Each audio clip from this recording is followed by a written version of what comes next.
നമുക്കിന്ന് നല്ലൊരു പരിപ്പ് അറിയാലോ. അപ്പോൾ ഒരു 6 മണിക്കൂർ കുതിർത്താൻ വെച്ച പരിപ്പ്, അതിലേക്ക് തക്കാളി, ചെറിയുള്ളി, വെളുത്തുള്ളി, പച്ചമുളക്, പിന്നെ ആവശ്യത്തിന് വെള്ളം, പിന്നെ മഞ്ഞൾപ്പൊടി, ഉപ്പിട്ട് നമുക്കൊരു കുക്കറിൽ നന്നായി വേവിച്ചെടുക്കാം.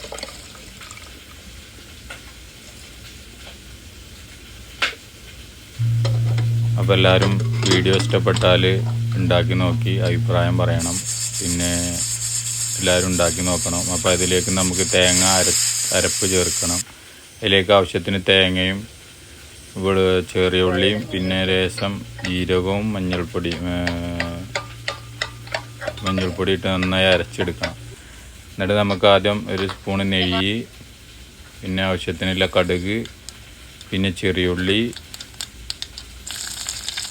പിന്നെ ആവശ്യത്തിന് കറിവേപ്പില, പിന്നെ ഉണക്കമുളക് എന്നിവ ഇട്ട് പിന്നെ ലേശം മുളക് പൊടി ചേർത്ത് നന്നായി ഒന്ന് വഴറ്റിയെടുക്കുക. എന്നിട്ട് നമ്മൾ വേവിച്ച് വെച്ച പരിപ്പ് ചേർത്ത് ഒന്ന് തിളപ്പിച്ചെടുക്കുക. പിന്നെ നമ്മൾ നേരത്തെ അരച്ച് വെച്ച അരപ്പും ഇതിലേക്ക് ചേർത്ത് നന്നായി തിളപ്പിച്ച് മൂടി വെക്കുക.